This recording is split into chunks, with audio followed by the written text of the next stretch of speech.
Généralement, à Thanksgiving, on évite soigneusement d'évoquer les Allemands.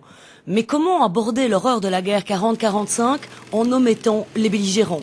Le GBR-HM ne peut le concevoir. Son objectif, c'est avant tout de donner une vérité historique. François-Xavier Jourdens est historien. C'est son expérience d'enseignant qui lui a donné l'idée de réaliser cette pièce de théâtre gigantesque. On peut remarquer que dans les classes, dès qu'on parle de l'histoire, généralement les étudiants s'en fichent un peu. Alors bon, il leur faut quelque chose de plus concret. On peut leur montrer par exemple le film Le Soldat Ryan, là on voit que ça les marque. Alors l'idée a fait son chemin, plusieurs copains, d'organiser ce grand spectacle avec un travail dans les écoles, soit en amont, soit en aval, afin de les intéresser à notre histoire, quoi. Tout cela évidemment parce que celui qui connaît son histoire, il gère son avenir. Tous les figurants sont des bénévoles passionnés d'histoire. Ils représentent les civils, mais aussi tous les soldats du conflit, britanniques, américains, allemands, belges et français. Facile de trouver les costumes? Écoutez, au niveau américain, au niveau allemand, se reproduit en milliers d'exemplaires, donc en Asie, il n'y a aucun souci.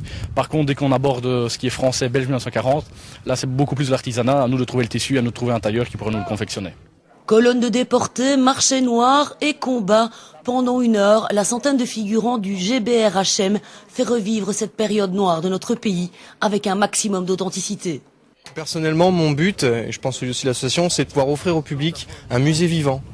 C'est-à-dire que vous vous baladez dans le camp et vous voyez ce qui se passe. C'est-à-dire qu'il n'y a pas une bouteille d'eau en plastique, ça sera des bouteilles d'eau en verre. Quand on mange, ce sont dans des boîtes avec des étiquettes d'époque. C'est vraiment pour montrer à la vie des gens à l'époque comment ça se passait. Dans les figurants du GBR-HM, on trouve des Belges, francophones et néerlandophones, des Français, mais aussi des Allemands. Olaf Wissel arbore un uniforme de la Wehrmacht. Un acte qui était difficile à poser pour lui et ses compatriotes. Et se sont avant tout assurés que cette reconstitution avait un but historique et non politique. Ah oui, bien sûr, c'est difficile et on y a réfléchi beaucoup, mais on a décidé un jour que c'était mieux que nous, Allemands, avec notre histoire allemande, de le faire. Personne d'autre que nous ne connaît mieux notre passé et comment nous l'avons vécu. Le point d'orgue de la reconstitution, c'est l'arrivée des chars US dans les champs de Mévin. À grand renfort d'effets pyrotechniques, Américains et Allemands s'affrontent avec un certain réalisme. C'est une manière de faire découvrir aux enfants ce que c'était la guerre? J'espère bien qu'il ne la verra pas.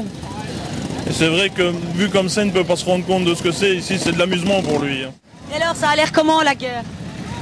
Pas bien. Pourquoi? Parce qu'il y en a des morts et des vivants. C'est horrible quand même. Pourquoi?